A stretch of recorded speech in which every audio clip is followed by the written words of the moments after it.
is exactly the horizontal position, okay?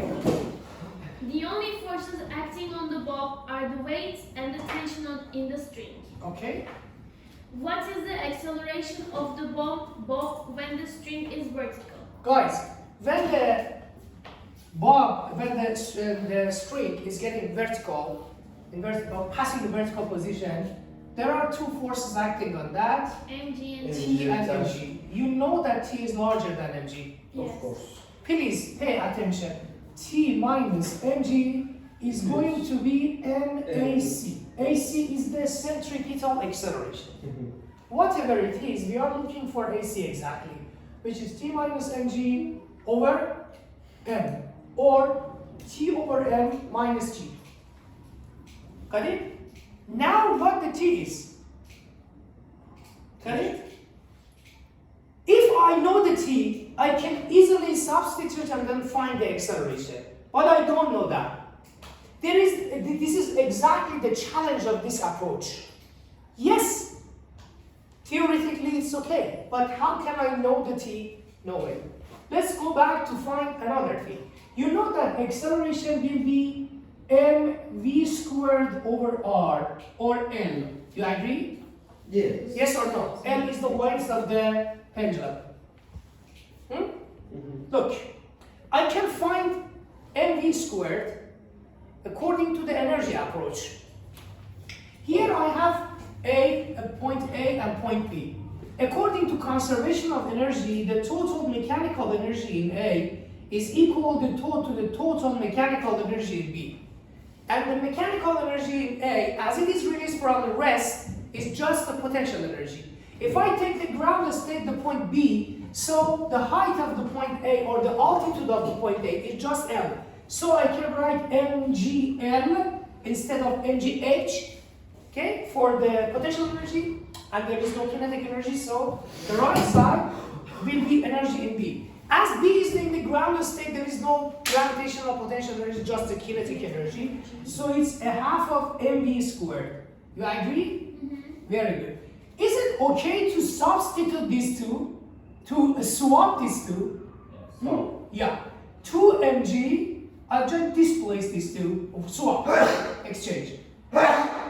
Here I have mv squared over n. Is it okay for you? Yes. Mathematically, I have not done anything wrong. Yes. And this is exactly the AC. Got it? How much is it? So finished.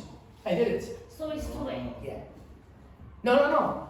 AC is sorry. mv squared over n. I made the back mistake. V squared over n. Got it? So Acceleration is v squared over n. So it's 2g. Got it? Okay. Not 2mg. is it true? Okay. Got it? I need to write. So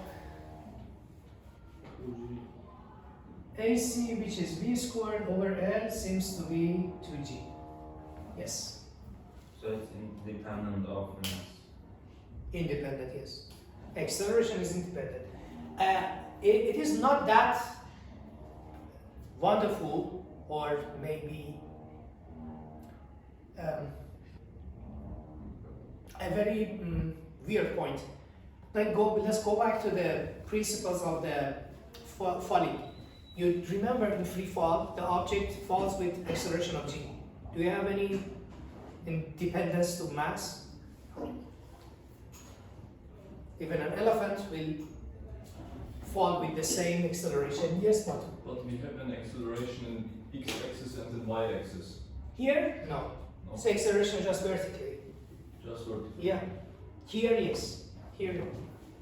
Ah, the acceleration. Yeah. That one. But here, yes, the acceleration is very complicated. Yes. I should tell you something. Let's say this is theta, okay?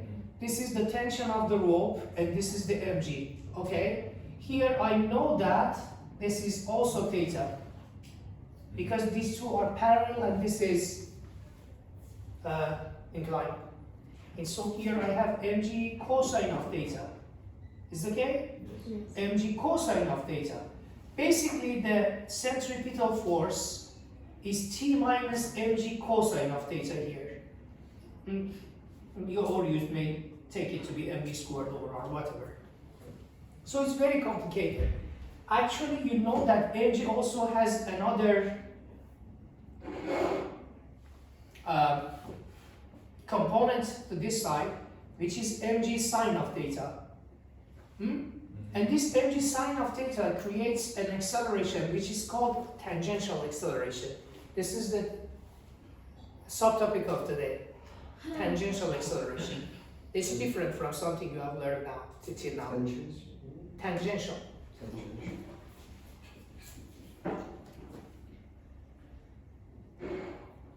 Is it because it's tangent? Tangential force, yes, related to tangent.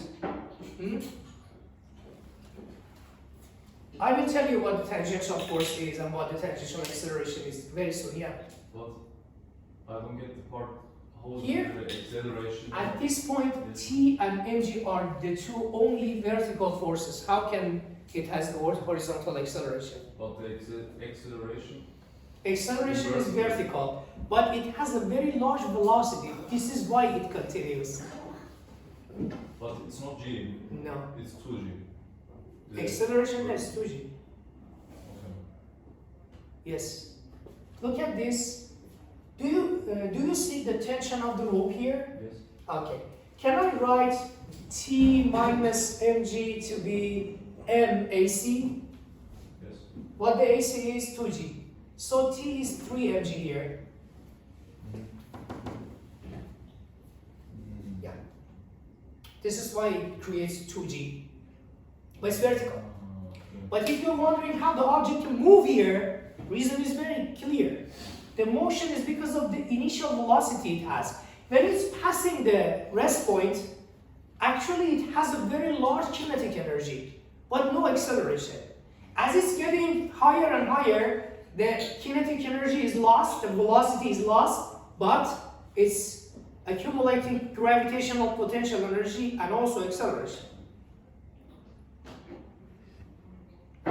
Yeah. Let's continue with the rigid body mechanics.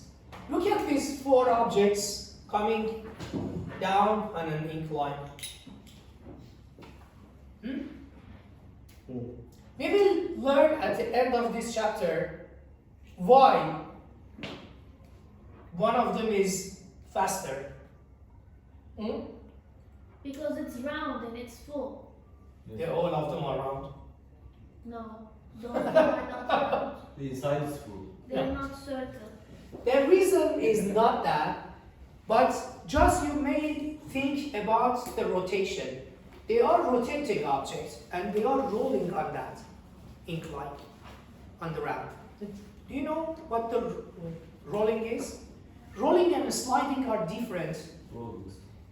Yeah, rolling and sliding are different events. When the tire of a car rolls normally, means that it's not sliding. It's rotating and moving. But if it rotates and not move, it's a sliding. Or if it is moving and not rotating, it's still a sliding. Got it? When a wheel, I should hire somebody to clean the whiteboard for me. I can be the owner. I did not find anybody, but I will advertise for that today. This is something very torturing for me. I don't like to erase the whiteboard as it takes my time. Look, here the tire is rolling, okay? Look at this point. Let's say this is the point A. After a few centimeters, the object will rotate and then the A is here. You agree? And then the point B will substitute for that. Got it? It's the property of rolling. If the touch area or touch length is A to B, the length of this distance must be exactly equal to AB. Got it? If this is so, it's just rolling. If they are different, the object is also sliding. Got it? Object like the tire, when it is in full touch with the ground, full touch, with no sliding, it's just rotating and moving. Got it? But when it rotates and slides, friction is different. Here the object relies on static friction. But when it's sliding, it also has dynamic friction. I will have a full discussion about it. It's very soon. But you will learn it. Don't worry. Look at this. I read the question. How can we find kinetic energy of this field? Kinetic energy of this field. And this question, is it faster if it slides down without rotation? You know that there is a possibility for that to just slide without any rotation. I mean no rolling, just sliding. Got it? If there is no friction, it can't roll. It will just slide. Is it different for you if it slides down without rolling or if it rolls down? Yes. No. No. No? You think that the kinetic energy at the end is the same? No. Very good question. Because if it slides, it will not accelerate. No, when there is no friction, it doesn't matter. No. Yes, the conservation of, Yes. of mechanical energy then. We have. Let me ask another question. Suppose that a wheel is just rotating here, my hand, and it is not moving. Okay. Does it have any kinetic energy? No. Yes. It It's exactly the problem. It has a kinetic energy. This is still called the doing work. rotational kinetic energy. Oh, Yeah. Yes. this is true. And this is the topic of today. Rigid body Mechanics. mechanics. How this rotational kinetic energy is found. And how can we distinguish between them? So pay attention, when the object rolls down, it is totally different when it's sliding, in the case where it's just sliding. Rolling and sliding together is also very, very complicated case. Just sliding and just rolling are very easy to understand. Okay? Is it sliding or rolling? No. Rolling, no sliding. But if it has also sliding, it's very complicated because the roll is not complete. And the object at the bottom point slides over the surface. It's very complicated. Anyway, forget about it. The title of this is Brotherhood. I made it. It may be interesting for you if we have a tight brotherhood relation among linear and rotational motion. There are, anyway, a lot of similarities. Each quantity in linear mechanics has a brother in rotational motion. What do you think? Let's find the brotherhood. Here I have linear motion, here I have rotational motion. Again, linear, rotational. And I will put some quantities here. Distance. What's the brother in rotational motion? Distance has a brother. Displacements. Angular distance. Theta. Remember that? Theta. Angular displacement is displacement. Exactly on a wheel. Look at this. Suppose that an object goes from here to here.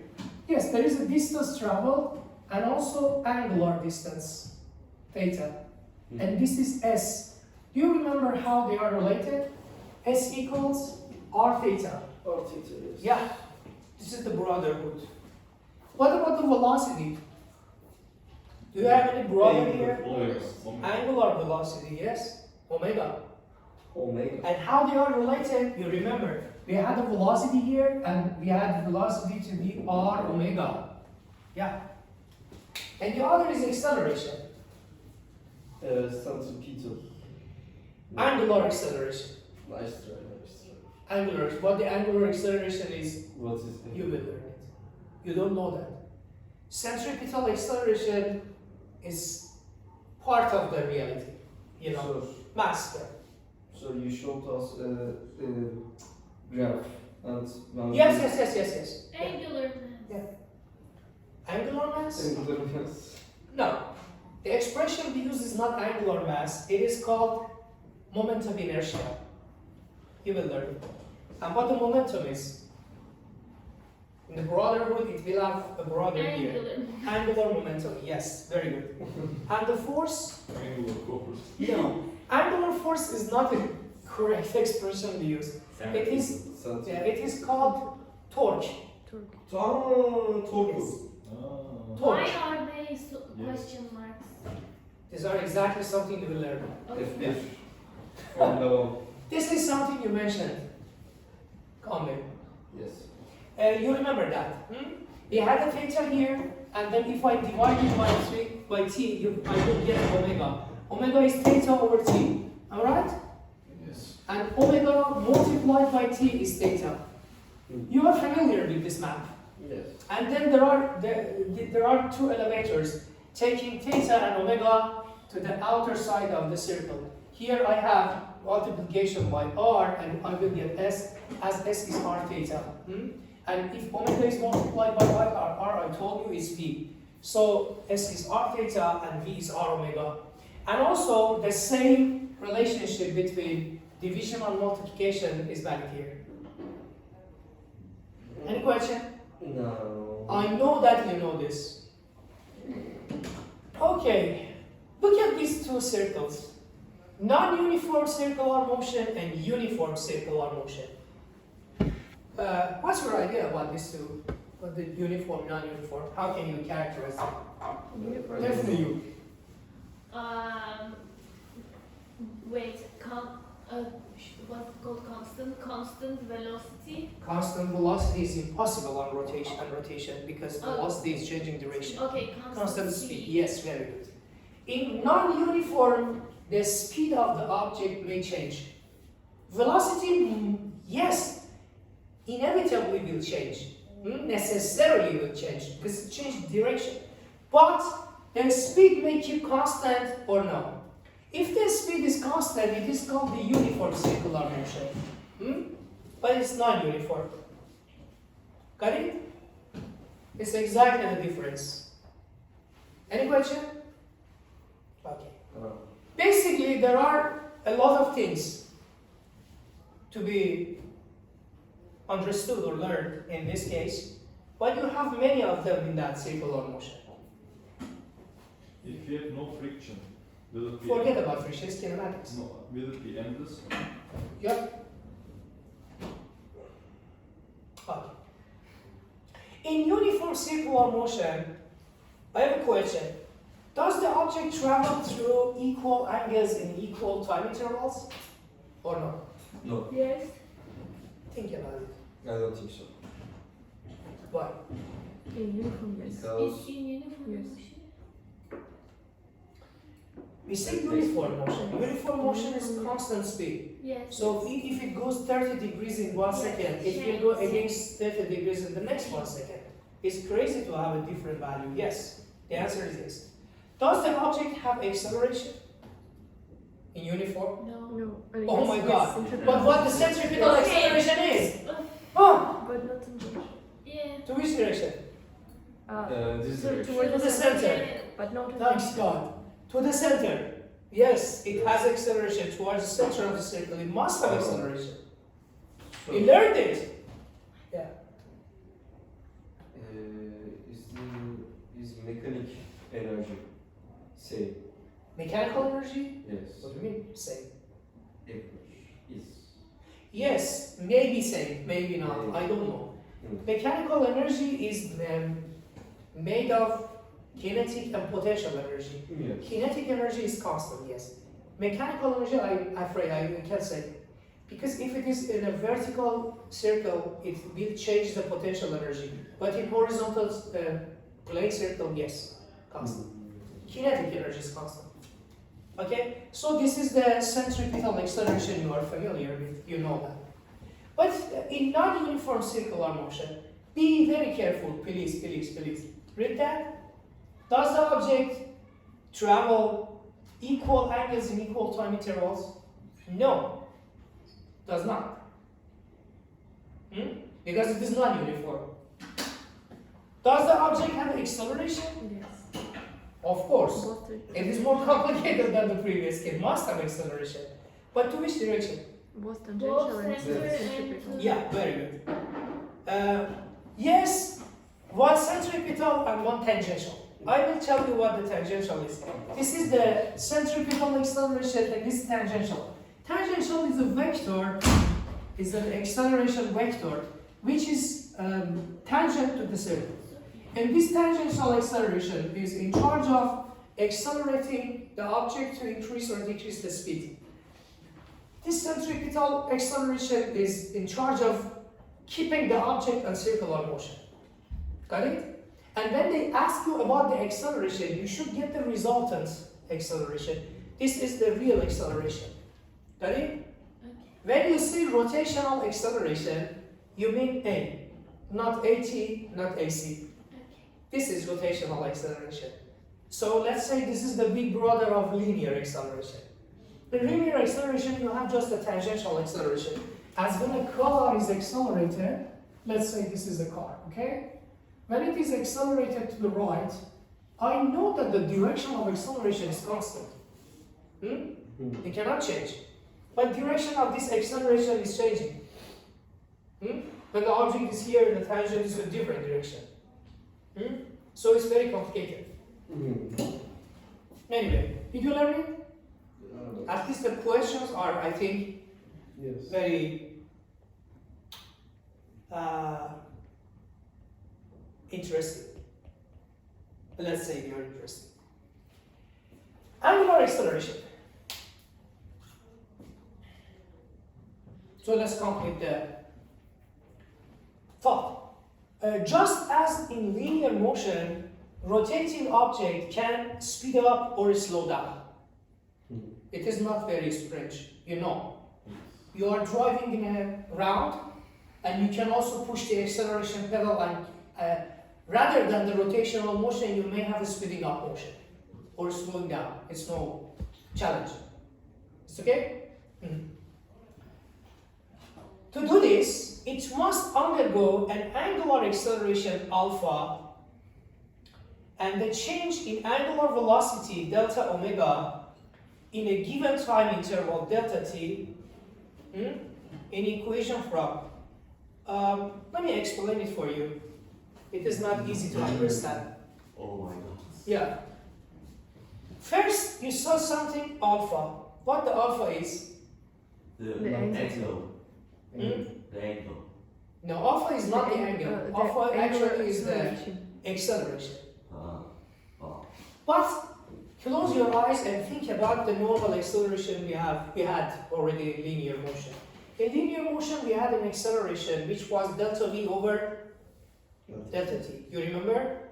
Delta v over Delta T. delta t. Now we are in rotational motion.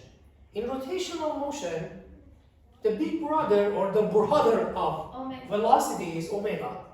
So if I am gonna define another alternative for that, yes, it could be delta omega over delta t. This is called the angular acceleration. acceleration. Very good.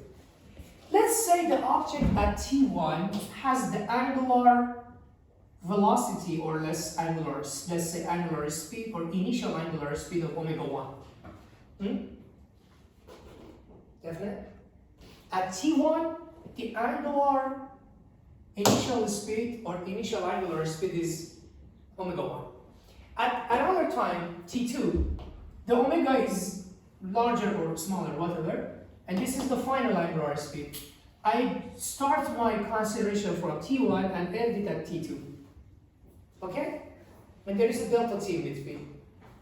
Omega changed because it's not uniform angular motion. Exactly similar to that acceleration we had, delta v over delta t. Now we can define here delta omega over delta t, and let's say it's alpha. It's the brother of acceleration, big brother.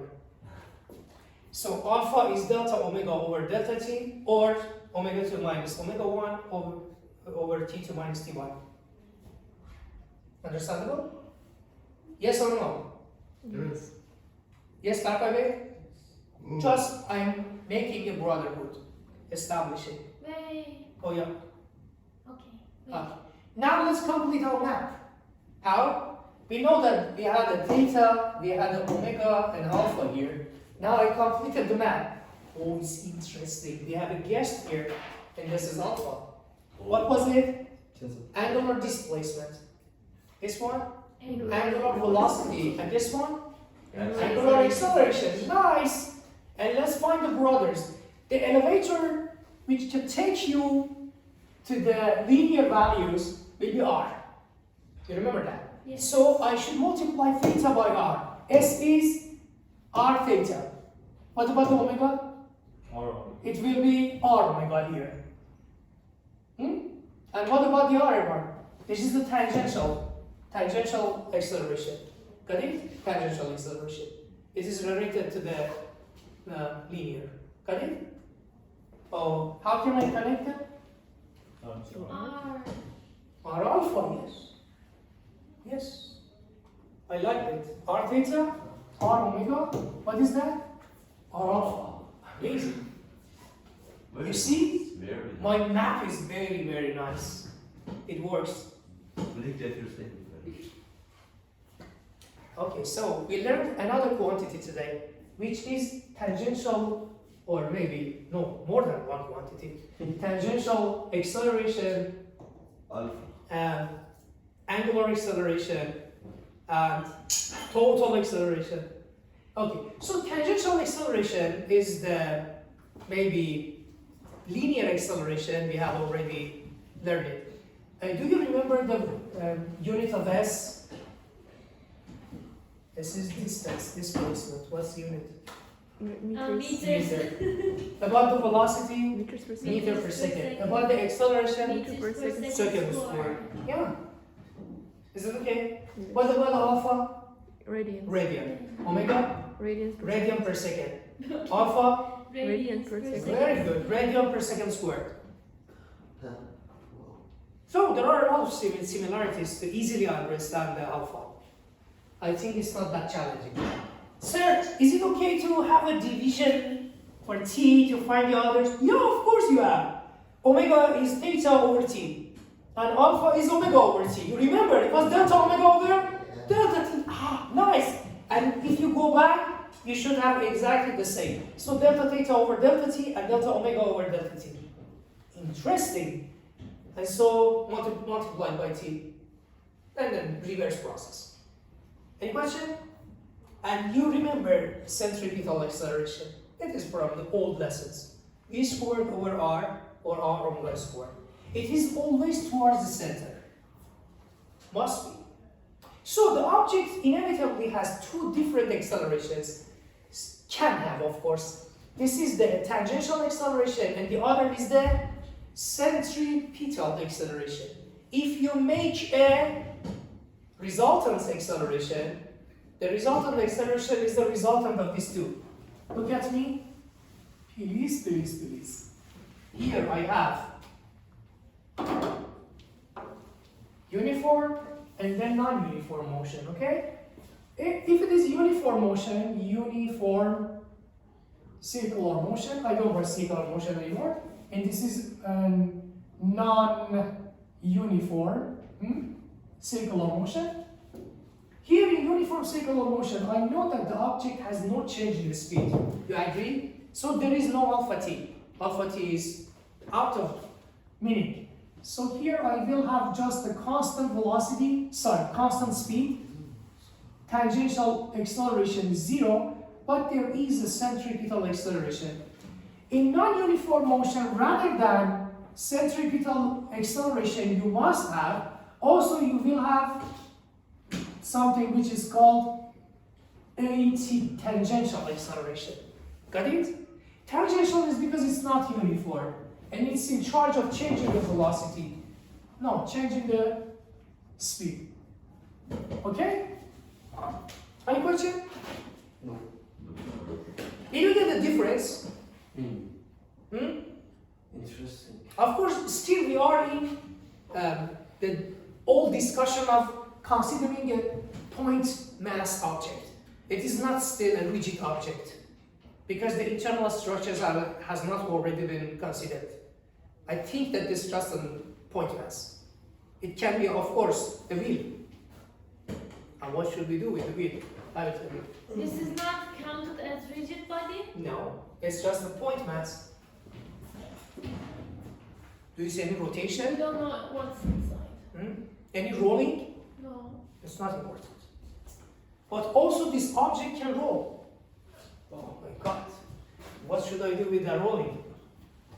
We will do something. Don't push your limits. I will push that. A roll of different accelerations. They have anyway some roles in this movie. Okay? My role in this movie is teacher. Your role is a student. What's the role of these two guys? Read that. Tangential acceleration AT. This is a linear acceleration. You know that's linear acceleration, meter per second squared. And is the instantaneous rate at which the object is changing its speed along the circumference of the circle, you know. Got it? Yes or no? But you are driving a car, but you are in a round, okay? You just look at your speedometer. Your speedometer is indicating the speed. It's a linear speed. And if you push the acceleration pedal, you will have acceleration. So you see that the speed is increasing. So you will have tangential acceleration. It's exactly the linear acceleration, same. But linear acceleration on a circle. Because linear acceleration also could be on a line. But it's not on a line, it's on a circle. Got it? Let's continue. The other is the centripetal acceleration. Centripetal acceleration is very old for you. You learned it long, long ago. The acceleration of the object directed towards the center of the rotation. Yes, I know that. Without this acceleration, it is crazy to think about the rotational motion. Got it? And this is, of course, the acceleration corresponding to the centripetal force, which is holding the object in rotational motion. It must be supplied in any rotational motion, otherwise rotation is meaningless. Got it? As the sun is supplying this force by the gravity to hold the earth on the orbit. Otherwise we don't have any orbit. Got it? And angular acceleration alpha. It is a different acceleration. This angular acceleration is rate of change of angular velocity, not the angle. Angular velocity, you know, omega, delta omega over delta t. The angular velocity itself is the rate at which the angular displacement changes. You know what I'm talking about. Omega is delta theta over delta t, and alpha is delta omega over delta t. That's all. The rate at which the theta changes, the rate at which the angular velocity or omega changes. Got it? Yes, sir. What's the unit of this? Radian per second squared. This one, radian per second. What's this one? Radian per minute. No, Radian. it is meter per second squared. I. It's acceleration, no acceleration. Isn't it angle? You know? Yes. Oh, okay. What about this one? Unit. We are. Meter per second. Yes. Yeah. Normal acceleration. Good old acceleration. I know that you are a bombardment of quantities now, but anyway, this is your destiny. My head is. This is your destiny. Any question about this page? I leave you with this page for 1 minute. Just And Yes. have only one. Just make a friendship with this. You must be a friend of this page. It's very important page. It is really cute. Teacher, you know what is said? I am cute. It's not cute. Yeah. Mechanics is ending. No. You are ending. Continue. Read that.